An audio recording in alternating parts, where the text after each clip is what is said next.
Hello मेरे बच्चों, स्वागत है आपका चैंपियन ग्रुप ऑफ एजुकेशन के इस ऑनलाइन प्लेटफॉर्म पर। और आज मैं आपके सामने हाजिर हुआ हूँ आपकी बहुत भारी डिमांड पर कि मार साहब 9th क्लास के पेपर आ गए हैं, साइंस के पेपर आ गए हैं और अब हमने कुछ भी नहीं पढ़ा है, तो कुछ इंपॉर्टेंट क्वेश्चन तो बता दो यार। तो बेटा आप ही के लिए ये इंपॉर्टेंट क्वेश्चन लेकर के आए और ऐसा नहीं है कि इनमें से कुछ नहीं, इनमें से पूरा का पूरा पेपर आने वाला है। क्या लाने वाला है बोलो? पेपर। बस आपको क्या करना है दोस्तों, अगर आप इस चैनल पे नए हो तो आपको क्या करना है, चैंपियन ग्रुप ऑफ एजुकेशन के इस ऑफिशियल चैनल को आपको सब्सक्राइब करना है, लाइक करना है, शेयर करना है। ये सारे आपके जो जन्मजात कर्तव्य हैं उनको आपको फॉलो करना है, ठीक है ना? क्योंकि मेरा काम है मेहनत करना, इंपॉर्टेंट क्वेश्चन देना, आपको दिल से पढ़ाना, वो काम मैं कर रहा हूं, आपका काम आपको करना है। चलो तो आज अपन क्या करने वाले हैं, लेसन 1 के इसी तरीके से 1 2 3 4 केमिस्ट्री, फिजिक्स और हर एक बायो के अंदर तीनों के कंप्लीटली अपन चैप्टर वाइज इंपॉर्टेंट क्वेश्चन करेंगे। और मैं आपसे वादा करता हूं दोस्तों, जिस दिन आपका हाथ में फाइनल पेपर आएगा ना, उसके अंदर से इन क्वेश्चंस को उठा करके देख लेना। 100% कह रहा हूं दोस्तों, हर एक क्वेश्चन आपको इनके रिलेटेड या इनसे मिलता हुआ ही दिखेगा, ये मेरा वादा है। आप पेपर के अंदर झंडे गाड़ के आ जाओगे, पेपर को फाड़ के आ जाओगे। बस आपको क्या करना है, सिर्फ और सिर्फ इस वीडियो को देखना है। चलो चलते हैं अपन जल्दी से फटाफट से अपने लेसन 1 की ओर, ठीक है? चलिए दोस्तों, तो अपन क्या करते हैं, सबसे पहले लेसन 1 है अपना केमिस्ट्री का, क्या नाम है बोलो? Matter in our surrounding. इसकी अपन बात करेंगे। तो चलिए सबसे पहला क्वेश्चन आपकी स्क्रीन पर ये रहा। फर्स्ट क्वेश्चन क्या आएगा, what is matter, right characteristics of particles of matter. सबसे पहला क्वेश्चन आएगा मेरे टाबरो, क्वेश्चन आएगा कि मैटर होता क्या है और उसके जो पार्टिकल्स होते हैं उसके कैरेक्टरिस्टिक्स क्या हैं। तो देखो बेटा, सबसे पहली चीज समझना कान खोल के, ऐसा कोई भी सब्सटेंस जिसका क्या हो बोलो, मास हो और जो क्या करता हो बेटा, स्पेस को ऑक्यूपाई करता हो, जिसका मास हो, स्पेस घेरता हो, खत्म खेल। उसे अपन क्या बोलेंगे बोलो? मैटर बोलेंगे। क्या बोलेंगे बोलो? मैटर। वो तुम्हारा लड़ाई झगड़े वाला मैटर नहीं है ना, तुम इधर दोस्त को बोलते हो अरे भाई मेरा मैटर हो गया, चल फटाफट मैटर हो गया, वो वाला मैटर की बात नहीं कर रहे हैं अपन सब्सटेंस वाले मैटर की क्या कर रहे हैं, बात कर रहे हैं, ठीक है ना? चलो तो देखो, मैटर की डेफिनेशन आप क्या लिखोगे बेटा, ठीक है? The object which have mass and occupy certain space is known as matter. Example कुछ भी बेटा, कोई भी, जैसे ये मेरे हाथ में पेन है भैया, इसका मास है, इसको इधर उधर रखूंगा तो ये क्या करेगा बेटा, स्पेस को ऑक्यूपाई करेगा, इसे क्या बोलेंगे? मैटर। एग्जांपल जैसे बुक, पेन हो गया, पेंसिल, चेयर, सब कुछ किसके अंदर आएंगे बोलो? मैटर में। अब next point, characteristics of particles of matter. तो देखो बेटा, कैरेक्टरिस्टिक्स क्या होते हैं? 3 कैरेक्टरिस्टिक्स होते हैं, ध्यान रखना।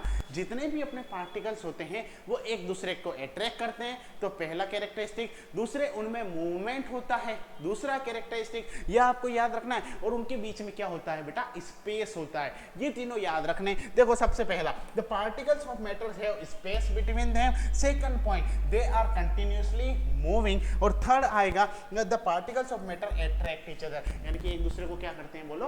अट्रैक्ट करते हैं। तुम भी करते हो नहीं करते हो मुझे जल्दी से बता दो भैया। चलो मुझे सब पता है वैसे, ठीक है? नेक्स्ट क्वेश्चन, ये तो भैया इस चैप्टर का, ये समझ लो, ये इस चैप्टर का बेटा एक जड़ रूट, इसका हार्ट समझ लो इस चैप्टर का, सॉलिड, लिक्विड और गैस के बीच में से डिफरेंस। और एक और आएगा वो भी मैं आपको बता दूंगा, ठीक है? चलिए नेक्स्ट क्वेश्चन है बेटा, सॉलिड, लिक्विड और गैस में आपको क्या करना है? डिफरेंशिएट करना है, ठीक है? तो इसको कैसे करेंगे, तो देखो थोड़ा सा इसको मैं छोटा कर देता हूँ ताकि अच्छे से आपको विजिबल हो जाए। चलिए देखो, अब इसके लिए भी मैंने थोड़ा सा इजी गोइंग क्या कर लिया है, एक जगह पे सारी प्रॉपर्टी लिख दी है, इधर सॉलिड, लिक्विड, इधर गैस दिया है, ये सुनो, ताकि आप जब याद करो ना तो आपको 1% भी रटने की जरूरत नहीं पड़नी चाहिए, ठीक है? प्रॉपर्टी देखी भाई, सॉलिड में होती है तो ठीक है, जिंदाबाद, नहीं होती है तो मुर्दाबाद, खत्म खेल। चलो इधर देखो, सबसे पहले ये सारी प्रॉपर्टी बेटे अपने को याद रखनी है, ठीक है? सबसे पहले देखो प्रॉपर्टी की बात कर लेता हूं फटाफट से। Solid, liquid, gas. सॉलिड के अंदर प्रॉपर्टी देख लो बेटा, पहला intermolecular force of attraction, fixed shape, fixed volume, take the shape of container, rigidity, compressible और फ्लूइडिटी, ठीक है? चलिए solid, liquid, gas. Intermolecular force of attraction की अगर मैं बात करूंगा तो सॉलिड के अंदर बेटा क्या होता है, फोर्स बहुत ज्यादा होता है। व्हाई? बिकॉज इसके पार्टिकल सारे के सारे पास होते हैं, बहुत ही क्लोज होते हैं, इसलिए इनके बीच में अट्रैक्शन भी बहुत क्या होगा बोलो? ज्यादा होगा।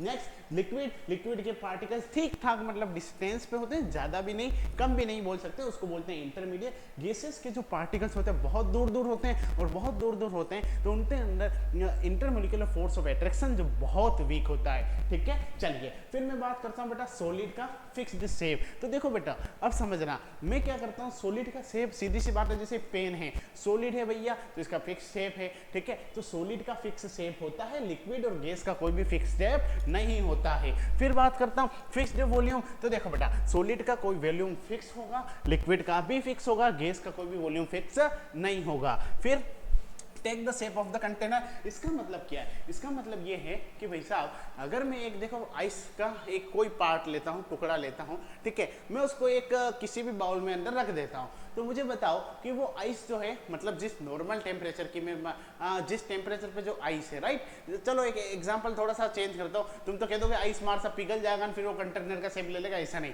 मान लो ये सॉलिड है, ये पेन है, इस पेन को एक मैं किस में बाउल में रखूंगा तो भैया ये है जैसा क्या जैसे ही रहेगा, उस बाउल के शेप को नहीं लेगा। लेकिन अगर मैं क्या करता हूँ बेटा, वाटर है, वाटर को एक बोतल से निकाल करके एक बाउल में रख दिया तो वो वाटर क्या करेगा, उस बाउल का शेप ले लेगा। कहने का मतलब क्या है कि सॉलिड जो है कंटेनर का किसी का भी शेप नहीं लेगा, वो जैसा है जैसा कि रही रहेगा। लेकिन लिक्विड और गैस क्या करेगी बेटा, उनका शेप ले लेगी। ठीक है, नेक्स्ट मैं बात करता हूँ रिजिडिटी। तो सॉलिड कैसे होते हैं बेटा, रिजिड होते हैं, हार्ड होते हैं, लेकिन लिक्विड और गैस ऐसे नहीं होते हैं। फिर मैं बात करूँ कंप्रेसिबल, सॉलिड को कंप्रेस नहीं किया जा सकता है। क्यों? क्योंकि मार साहब उनके जो पार्टिकल्स होते हैं ना बहुत पास पास होते हैं, ऑलरेडी बहुत पास पास होते हैं, इसलिए उनको कंप्रेस करना पॉसिबल नहीं है। ठीक है, नेक्स्ट पॉइंट में लिक्विड के भी इतने कंप्रेसिबल नहीं होते हैं और गैस के पार्टिकल्स क्या होते हैं बेटा, कंप्रेसिबल होते हैं। क्या होते हैं बोलो, कंप्रेसिबल। गैस वेस भराते हो ना तो वहां पे देखना जा करके। और लास्ट में बात करता हूँ फ्लूइडिटी। तो देखो सॉलिड के अंदर कोई भी फ्लूइडिटी यानी कि बहने की जो प्रोसेस होता है वो प्रेजेंट नहीं होता है, लिक्विड और गैस के अंदर ये प्रोसेस प्रेजेंट होता है। ये टेबल याद कर लेना, बहुत इंपॉर्टेंट है, वापस से कह रहा हूं। चलो नेक्स्ट पॉइंट, नेक्स्ट क्वेश्चन। यहां से भी अगर आपके एग्जाम होंगे फटाफट से कमेंट करके बताना, अभी तक आपके यूनिट 1 PT 1 2 3 और हाफ ईयरली एग्जाम हुए हैं, उसमें से यहां से कहीं ना कहीं से क्वेश्चन आता ही आता है बेटा। देखो क्या है क्वेश्चन कि what is the relation between Celsius and kelvin. Kelvin और सेल्सियस निकालते कैसे हैं, यहां से और उसके फॉर्मूले से क्वेश्चन आता है। तो देखो बेटा सबसे पहले अगर अपन बात करें फॉर्मूला क्या लिखोगे, तो देखो बेटा अगर आपको केल्विन फाइंड आउट करना हो तो सेल्सियस डिग्री सेल्सियस प्लस 273 इसका फॉर्मूला होगा। अगर आपको डिग्री सेल्सियस फाइंड आउट करना हो तो इसका फॉर्मूला क्या होगा बोलो, degree Celsius is equal to kelvin minus 273। ठीक है, ये फॉर्मूला याद रखना है। अब यहाँ पे मैंने क्वेश्चंस दिया है, ये क्वेश्चंस अपने को करना है। तो देखो अपन करते हैं कि इस क्वेश्चन को थोड़ा सा ऊपर ले लेते हैं भैया इधर। चलो इधर देखो बेटा अपने को क्वेश्चन करना है, इसका बैकग्राउंड तो बोले तो सफेद कर देते भैया, येलो सफेद कर दिया। ठीक है, इधर देखो अपन convert the 293 kelvin into Celsius.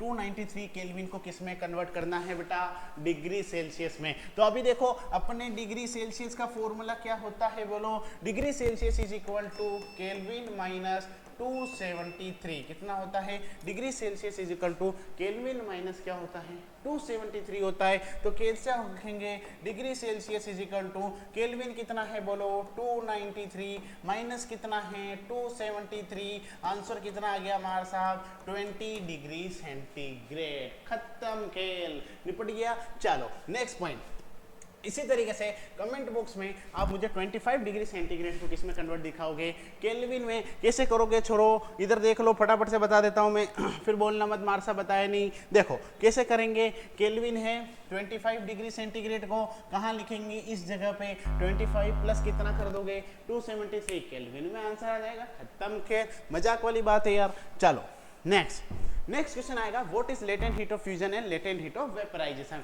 कि लेटेंट हीट ऑफ फ्यूजन और वेपराइजेशन क्या होता है। तो देखो बेटा सीधा सा खेल याद रखना, बहुत सिंपल तरीके से बता रहा हूं। सबसे पहला कुछ नहीं करना है, लेटेंट हीट ऑफ फ्यूजन में आपको क्या करना है, एक वर्ड याद रखना, 1 kg ऑफ सॉलिड को लिक्विड में, 1 kg याद रखना, 1 kg सॉलिड को लिक्विड में चेंज करने के लिए जो नॉर्मल एटमॉस्फेरिक प्रेशर लगाना जितना पड़ता है उसे अपन क्या बोलते हैं, या टेम्परेचर या हीट की रिक्वायरमेंट होती है उसे अपन क्या बोलते हैं बेटा, लेटेंट हीट ऑफ फ्यूजन। यानी कि the amount of heat to required to convert 1 kg of solid into liquid at atmospheric pressure at its melting point। सीधा सा याद रखना बेटा 1 kg सॉलिड को लिक्विड में चेंज करने के लिए जितनी हीट की रिक्वायरमेंट होती है उसके एटमॉस्फेरिक प्रेशर पे, उसे अपन क्या बोलते हैं, लेटेंट हीट ऑफ फ्यूजन। और लेटेंट हीट ऑफ वेपराइजेशन में क्या होगा कि 1 kg लिक्विड को गैस में या वेपर में चेंज होने के लिए जितने हीट या टेम्परेचर की रिक्वायरमेंट होती है उसके एटमॉस्फेरिक प्रेशर पे, उसे अपन क्या बोलते हैं, लेटेंट हीट ऑफ वेपराइजेशन। ये भी आपको याद रखना है। देखो पूरा लिख रखा है मैंने और ऐसी की ऐसी डेफिनेशन छाप के आनी है बेटा, ध्यान रखना, ठीक है। चलो नेक्स्ट क्वेश्चन ये रहा आपकी स्क्रीन पे। उससे पहले बेटा मैं आपको बता देता हूँ, जितने भी 9th के बच्चे ये बैच देख रहे हैं ना, ये वीडियो देख रहे हैं, उनके लिए 10th क्लास के जो बैच है ना बेटा, 10th क्लास के जो बेटा बैच है ना, वो आपके 10th क्लास के बैच जो हैं वो आपके स्टार्ट हो रहे हैं चैंपियन ग्रुप ऑफ एजुकेशन पे। कब स्टार्ट हो रहे हैं हमारे साथ? 25 फेब को, 1 मार्च को और 1 अप्रैल, 3 बैच स्टार्ट करूंगा बेटा। और इतनी भी गारंटी के साथ दे रहा हूँ, जितना शिद्दत से यहाँ पढ़ा रहा हूँ ना, उससे कहीं ज़्यादा मेहनत में ऑफलाइन बैच में भी करता हूँ, ताकि मेरे जो बच्चे हैं उनका रिजल्ट बहुत ही टॉप क्लास आए और बहुत कम समय में बहुत ज़्यादा अपने को क्या करना है दोस्तों, झंडे गाड़ने हैं मार्केट में। और वही काम अपन अभी कर रहे हैं। तो बस आपसे रिक्वेस्ट रहेगी, आप भी अगर ऑफलाइन कोचिंग ज्वाइन करना चाहें तो आपको क्या करना है, चैंपियन ग्रुप ऑफ एजुकेशन पे आपको थंबनेल में नंबर भी मिल जाएंगे बेटा। एड्रेस सेक्टर 3 उदयपुर के अंदर नियर स्वागत वाटिका 100 फीट रोड पे ही है, ठीक है ना। तुम आ जाना, तुम्हारी जिंदगी अपन क्या कर देंगे बोलो, सफल कर देंगे, ठीक है। ऑल सब्जेक्ट का सिस्टम है अपने यहाँ पे। देखो next question, what is evaporation and also explain factors affecting evaporation. Evaporation होता क्या है? तो बेटा सीधा सा खेल है। अगर मैं क्या करूंगा बेटा, देखो एक सीधा सा खेल है, a process in which liquid changes into gas. सीधी सी बात करता हूँ, देखो अपन रटने का बड़ा सिस्टम ही नहीं है, ठीक है। मैंने क्या किया बेटा, एक कप लिया, मान लो इस तरीके से मैंने कप लिया भैया, ठीक है। ये कप की डंडी बना दी अपन ने, ठीक है। इस कप में मान लो मैंने पानी रख दिया, क्या रख दिया बेटा, पानी। इसको एक दिन धूप में पड़ा पड़ा रख दूंगा ना, पानी गायब हो जाएगा। सीधा सा खेल, मतलब टाब्रो लिक्विड किस में चेंज हो गया, गैस में या वेपर में, उसे ही तो क्या बोलते हैं बेटा, इवेपोरेशन। खत्म खेल, बच्चे रटते रहते हैं, the process in which liquid convert into gas face, अपने को नहीं रटना है, ठीक है। चलो इधर देखो, the process in which liquid change into the gas और vapour when it is heated in any temperature. किसी भी टेम्परेचर पे लिक्विड अगर गैस या वेपर में चेंज होता है तो उसे क्या बोलते हैं बेटा अपन, इवेपोरेशन। अब इवेपोरेशन को कौन कौन से फैक्टर अफेक्ट करेंगे, तो देखो सुनते जाओ फटाफट से। सबसे पहले सरफेस एरिया। मुझे एक चीज बताओ, कभी कभी मम्मी चाय पिलाती है ना, अरे पिलाती है मुझे पता है, कप में भी पीते हो और प्लेट में पीते हो। अब देखो जब फुर्सत में बैठे होंगे ना तो कप में पियेंगे, आराम से चुस्किया ले लेके चाय पियेंगे, है ना, मेरे जैसे। लेकिन जब जल्दी लेट हो रहा होगा, स्कूल जाना होगा, मम्मी मैं लेट हो रहा हूँ, मम्मी मैं लेट हो रहा हूँ, तो क्या करोगे, मम्मी कहेगी बेटा एक काम कर, प्लेट लेकर के आप फटाफट प्लेट में चाय डाली, 1 सेकंड में ठंडी हुई और पी घटाघट और स्कूल भाग गए, है ना। ऐसा ही होता है ना, बिल्कुल होता है, मुझे पता है, मेरे साथ भी हुआ है। तो अब अपने को क्या करना है, तो देखो अपने को क्या करना है बेटा, देखो एग्जाम्पल समझ रहा, अपन ने कप था, जो कप जो होता है बेटा, इसका सरफेस एरिया कम होता है। एक प्लेट आपने ले ली, प्लेट का सरफेस एरिया ज्यादा होगा, तो जिसका सरफेस एरिया ज्यादा होगा वहां पे इवेपोरेशन ज्यादा होगा, ठीक है। तो याद रखना, जिसका सरफेस एरिया कम उसका इवेपोरेशन कम। तो पहली चीज क्लियर हो गई। टेम्परेचर, जितना ज्यादा बेटा टेम्परेचर होगा उतना ही ज्यादा क्या होगा, इवेपोरेशन होगा। टेम्परेचर ज्यादा है, धूप में भैया कपड़े जल्दी सूखते हैं, ठंड में नहीं सूखते। वाई? बिकॉज धूप के अंदर नॉर्मल समर सीजन में टेम्परेचर हाई होता है और नॉर्मली कोल्ड विंटर सीजन में टेम्परेचर डाउन होता है, ठीक है। वाइंड स्पीड, जब हवा आती है, कपड़े वपड़े सुखाए होंगे, मम्मी कभी कपड़े सुखाती है, देखना जा करके, जहाँ हवा आती है ना वहां पहले कपड़े सुखाते हैं। क्यों? क्योंकि कपड़ों के अंदर क्या है, पानी है, लिक्विड है, वो किस में कन्वर्ट हो जाएगा, वेपर में उड़ जाएगा। तो जहाँ पे विंड स्पीड तेज है वहां पे क्या होगा, बोलो फटाफट से, आपका इवेपोरेशन ज्यादा होगा। और जहाँ पे ह्यूमिडिटी है, जहाँ पे मॉइस्चर है, वहां पर बेटा इवेपोरेशन क्या हो जाता है, बोलो कम हो जाता है, ठीक है। ये आपको लिखना है। नाउ नेक्स्ट क्वेश्चन है explain physical quantities with their units. ये शायद आपके दे रखा हो, नहीं दे रखा हो, एक बार याद रखना बेटा, बेसिक्स चीजें हैं, कभी कभी पूछ ली जाती है एमसीक्यू टाइप के क्वेश्चंस में। देखो सबसे पहले अगर मैं बात करता हूं क्या क्या क्वांटिटी बेटा, लेंथ की यूनिट क्या होती है, मीटर, इसका सिंबल क्या होता है, एम से इसको स्मॉल डिनोट करते हैं। मास का यूनिट क्या होती है, किलोग्राम, इसको किससे सिंबल होता है, केजी होता है। फिर वॉल्यूम का क्या होता है बेटा, क्यूबिक मीटर, मीटर क्यूब से इसको डिनोट करते हैं। वेट इसका यूनिट क्या होती है बेटा, न्यूटन। इसको किसे लिखेंगे, कैपिटल एन से। डेंसिटी इसकी क्या होती है, किलोग्राम पर cubic metre, KG metre inverse से इसको लिखते हैं, इनवर्स क्यूब, ठीक है। प्रेशर, प्रेशर की यूनिट क्या होती है, पास्कल। याद रखना बेटा, इंपॉर्टेंट है ये, आगे फिजिक्स पढ़ोगे तब भी काम आएगा। ये प्रेशर वाला पास्कल, इसको किसे लिखते हैं, पा नहीं, पी ए से लिखते हैं ना बेटा, याद रखना। टेम्परेचर केल्विन इसकी यूनिट होती है, और इसको किससे लिखते हैं, केल्विन से, या फिर इसकी यूनिट कभी कभी क्या आ जाती है, डिग्री सेल्सियस। खत्म खेल। चलो नेक्स्ट क्वेश्चन। हाँ, यहाँ से भी क्वेश्चन बहुत बार आया होगा आपके एग्जाम्स के अंदर, कमेंट करके बताना कि हमारे साथ इस ट्राइंगल वाले से क्वेश्चन आया है या नहीं आया है। चलो इधर देखो छोरो फटाफट से। सबसे पहले अपन बात करते हैं states of the matter triangle to show the interconversion of states of matter. यानी कि बेटा सॉलिड लिक्विड में चेंज हो रहा है, लिक्विड गैस में हो रहा है, गैस सॉलिड में हो रही है, लिक्विड सॉलिड में हो रहा है, गैस लिक्विड में हो रही है। इन सभी चेंजेस को क्या बोलते हैं, इंपॉर्टेंट है बेटा, इसको घोट के जाना। बहुत बार क्वेश्चन पूछा होगा आपके एग्जाम्स में, आपको अच्छे से ध्यान रखना है, ठीक है। चलो इधर देखो फटाफट से। सबसे पहला, अगर सॉलिड की बात करता हूँ, लिक्विड में चेंज होता है ना बेटा, सॉलिड अगर लिक्विड में चेंज होता है तो उसे अपन क्या बोलते हैं, तो ये आपको अच्छे से ध्यान रखना है, याद रखिएगा। एक एक पॉइंट की मैं बात कर रहा हूँ। सॉलिड अगर लिक्विड में चेंज हो रहा है तो इसे क्या बोलेंगे अपन, फ्यूजन। और अगर लिक्विड सॉलिड में चेंज हो रहा है तो इसे क्या बोलेंगे, सॉलिडिफिकेशन। क्या बोलेंगे बोलो, सॉलिडिफिकेशन, ठीक है। ये आपको अच्छे से याद रखना है। एक सेकेंड बेटा, थोड़ा सा लाइट का इशू हो रहा है, 2 मिनट होल्ड रखिएगा।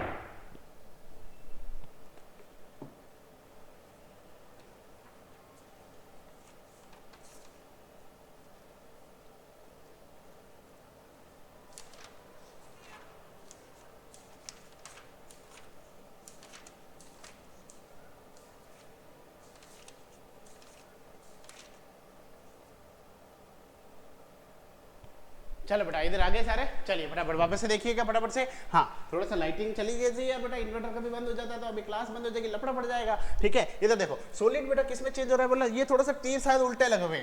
इधर देखो बेटा टाबरो, ये ना, अगर सॉलिड जो है बेटा किस में चेंज हो रहा है, लिक्विड में, तो इसे अपन क्या बोल दिया, फ्यूजन। और अगर लिक्विड अपन सॉलिड में चेंज हो रहा है तो उसे क्या बोल दिया बोलो, सॉलिडिफिकेशन। खत्म खेल, पहला पॉइंट क्लियर। दूसरा, लिक्विड अगर किस में चेंज हो रहा है बेटा, गैस में, तो उसे क्या बोल दिया, वेपराइजेशन। अगर गैस लिक्विड में चेंज हो रही है तो इसे क्या बोल दिया, कंडेंसेशन। अगर मैं बात करता हूँ वापस से सॉलिड और गैस की, तो देखो सबसे पहले अगर आपका मैं बात करता हूँ सॉलिड गैस में चेंज हो रहा है तो इसे क्या बोलेंगे बेटा, सब्लिमेशन। और गैस अगर आपके किस में चेंज हो रही है बेटा, सॉलिड में, तो इससे अपन क्या बोलेंगे, डिपोजिशन। फटाफट से इसको देख लो, फास्ट याद कर लो जल्दी से फटाफट से, बहुत इंपॉर्टेंट पॉइंट है भैया, ठीक है। तो ये आपको अच्छे से याद रखना बेटा, ये टेबल याद रखना इंपॉर्टेंट है। सॉलिड लिक्विड में फ्यूजन, लिक्विड सॉलिड में तो सॉलिडिफिकेशन, लिक्विड गैस में वेपराइजेशन, गैस लिक्विड में तो कंडेंसेशन, फिर गैस सॉलिड में तो इसे क्या बोल दिया, डिपोजिशन, और सॉलिड गैस में तो इसे क्या बोल दिया, सब्लिमेशन। खत्म खेल। चलो नेक्स्ट क्वेश्चन।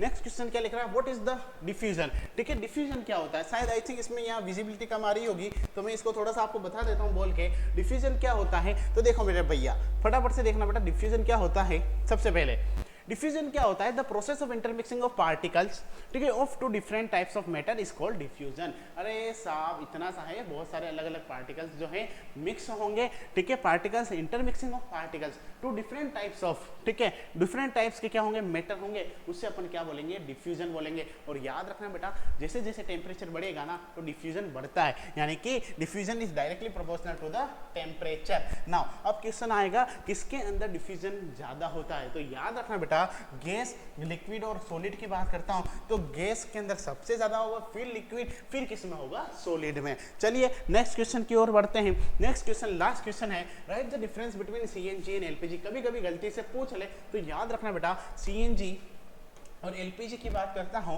तो सीएनजी क्या होती है, कंप्रेस नेचुरल गैस, इसका नाम याद रखना इंपॉर्टेंट है। एलपीजी का लिक्विफाइड पेट्रोलियम गैस, ठीक है। चलो सीएनजी किससे बनती है, तो बेटा मीथेन के कंपोज्ड होते हैं। अब ये आगे बताऊंगा जब 10th क्लास में आओगे ना टावरो, तब बताऊंगा मीथेन, प्रोपेन, ब्यूटेन क्या होते हैं, ठीक है। अभी इतना याद कर लेना, क्लियर। और एलपीजी क्या होती है, it is mainly composed of propane, butane और अदर गैसेज, ठीक है। सीएनजी कहाँ काम मिलेंगे बोलो, व्हीकल्स के अंदर काम मिलेंगे एज अ फ्यूल, और आपकी एलपीजी कहाँ एज अ फ्यूल काम मिलेंगे, घरों के अंदर, ठीक है। कुकिंग वुकिंग, खाना वाना बनाने में, पकौड़े तलने में, जो तुम्हारी इच्छा हो वो बना देना, पिज्जा बना देना, चाउमीन बना देना, वहां सब क्या काम लेंगे, एलपीजी। खत्म खेल। तो ये थे दोस्तों आपके सारे के सारे किसके इंपॉर्टेंट क्वेश्चन फर्स्ट चैप्टर के। किसके थे बोलो? फर्स्ट चैप्टर के। लेकिन दोस्तों आपको क्या करना है कि ये सारे इंपॉर्टेंट क्वेश्चन अच्छे से पढ़ के जाना है, ठीक है। इनकी आपको अच्छे से प्रैक्टिस करनी है, अच्छे से याद करना है। मैं इतना कह रहा हूँ बेटा, जहाँ तक मेरा एक्सपीरियंस है, अगर नॉर्मल जैसा पेपर आता है ना, देखो सीधी सी बात है,